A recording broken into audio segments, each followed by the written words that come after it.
Oke, di sini video selanjutnya itu menjawab pertanyaan. Kalau misalnya nanti di sidang ditanya ya kan, mudah-mudahan lancar gitu, amin. Oke, di sini kan kamu judulnya implementasi gen rasio pada KNN dalam memprediksi stok barang penjualan. Berarti kamu itu berfokus bagaimana sih cara mengimplementasikan gen rasio kepada metode KNN dalam memprediksi atau mengklasifikasi stok barang penjualan. Nah, di sini kamu kan melakukan prediksi penjualan berdasarkan bulan. Kita lihat. Oke, di sini di rumusan masalah. Nah, udah jelaskan bagaimana memprediksi stok barang penjualan sehingga tidak terjadi kekurangan stok. Nah, itu dia. Jadi, kamu mau ngapain? Penelitian kamu ini mau ngapain? Ya udah, kamu bilang aja. Saya di sini akan melakukan klasifikasi atau prediksi barang penjualan setiap bulan atau bulan ke depan untuk mencegah tidak terjadi kekurangan stok barang pada perusahaan. Karena jika ada barang yang mengalami kekurangan pada gudang, hal itu bisa menurunkan tingkat penjualan perusahaan dan kepercayaan kepada customer, sehingga customer jadi kecewa. Terus, bagaimana menerapkan algoritma KNN untuk menentukan stok barang penjualan? Oke, di sini logikanya bagaimana cara menerapkannya itu? Pertama itu saya melakukan proses perhitungan gen rasio pada atributnya. Setelah itu dilakukanlah proses perhitungan KNN untuk melakukan klasifikasi. Jadi kedua metode itu memiliki hubungan yang bersamaan. Bisa juga gen rasio dihubungkan dengan NAPI base, karena NAPI base itu merupakan proses klasifikasi juga. Tetapi kan di sini kamu fokus penelitian di KNN. Kenapa? Karena ada penelitian terdahulu menggunakan NAPI base, jadi kamu menggunakan penelitian terbaru kamu menggunakan KNN. Untuk hasilnya nanti bisa dilihat di kesimpulan bagaimana kamu menentukan kesimpulannya lah. Oke, jadi di sini batasan masalahmu membangun data mining menggunakan PHP dan data MySQL. Oke, di program udah ada data MySQL, nanti akan ada video untuk database programnya. Metode yang digunakan gen rasio dan KNN, berarti ada dua metode. Penelitian ini hanya membahas tentang penentuan stok, jadi kamu berfokus untuk menentukan stok barang pada perusahaan PCP Mitra Karya Sejati. Dari data penjualan, ini penjualan pupuk, racun akar dan racun bakar di tahun 2022. Karena tahun depan udah 2023, berarti kamu buat aja 2023. Terus koma, data yang diambil yaitu dari data 2019 hingga 2022. Bisa lihat aja di contoh proposal punyaku.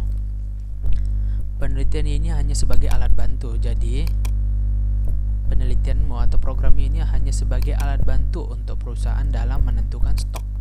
Jadi dalam kaidah prediksi itu tidak akan semua itu berhasil. Tidak semua berhasil lagi itu, karena kan memprediksi bisa saja prediksi itu gagal atau tidak.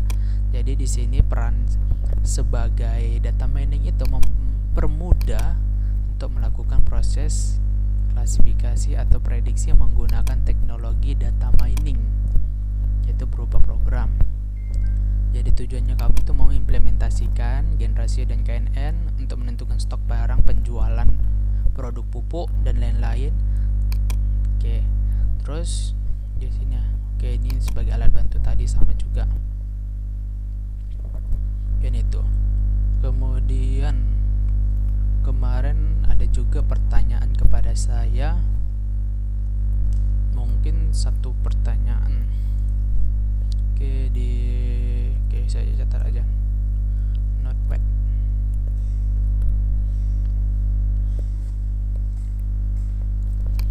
Oke, mungkin pertanyaan dosen ya kan. Kamu mau ngapain? Itu pertanyaan dosen. Jadi di sini aku jawabnya, jadi di sini Pak, saya akan melakukan pengklasifikasian atau prediksi pada suatu barang atau data yang sudah saya dapatkan dari perusahaan sebelumnya. Dari hasil tersebut nanti akan dilakukan proses perhitungan data mining yang akan mendapatkan hasil prediksi untuk menjadi patokan perusahaan untuk penentuan stok barang di bulan ke depannya. Jadi penelitian saya ini untuk memprediksi sebagai bahan acuan perusahaan. Kemudian pertanyaan yang kedua, kalau nggak salah,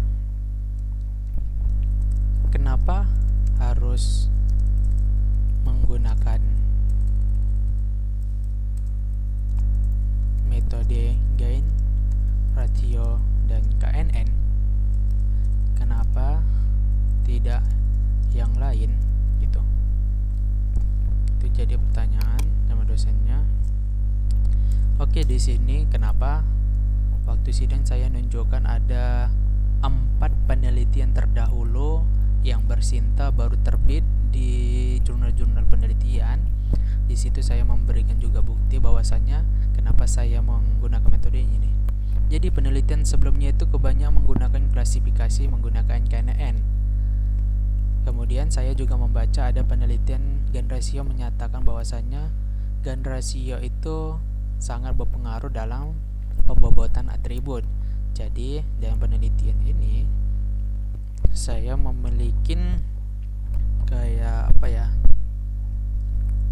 terbaru gitu loh kalau dibilang bahwasanya bagaimana sih kalau misalnya kita mengklasifikasi KNN tapi kita lakukan pembobotan atribut terlebih dahulu supaya pembobotan pada KNN itu menjadi lebih maksimal. Nah, makanya itu saya menggunakan gain ratio supaya untuk melakukan pembobotan atribut untuk dilakukan proses klasifikasi di KNN. Terus kenapa tidak menggunakan metode lain?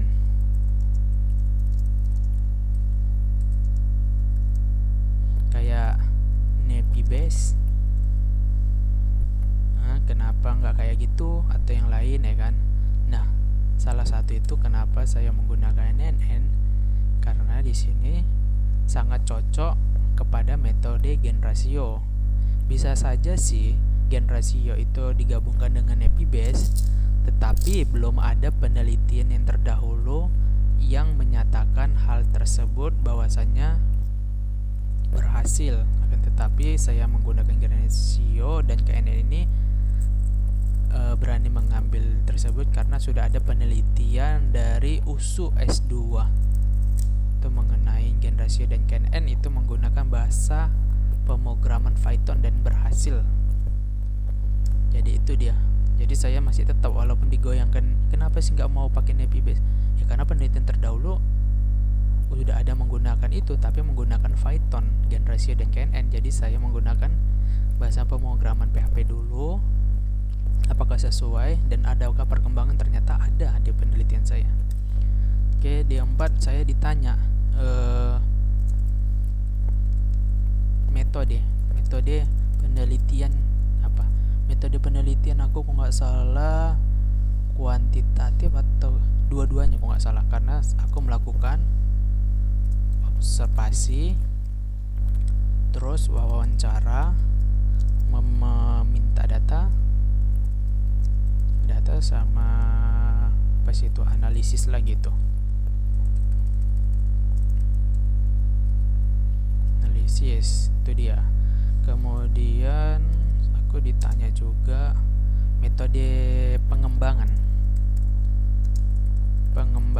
Aku menggunakan metode pengembangan R&D research and development, tergantung dari kau karena penguasaan materi. Terus di 6 sih aku ditanya kenapa prediksinya dilakukan secara per bulan, kenapa enggak per tahun kan? Jadi alasan kenapa per bulan, satu alasannya yaitu perusahaan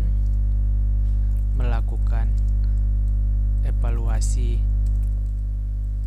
data laporan berdasarkan bulanan, bukan tahunan. Itu dia.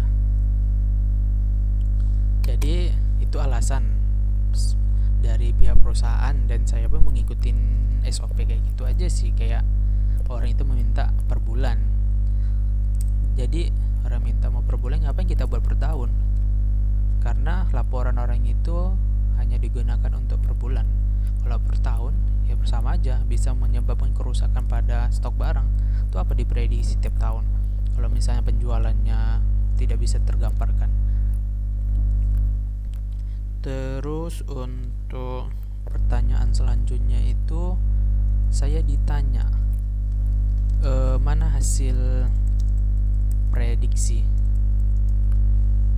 yang kamu lakukan untuk semua produk dalam 1 bulan. Oke, semua itu saya jawab ada di ini makalah saya sebelumnya yang ada tabel Excel.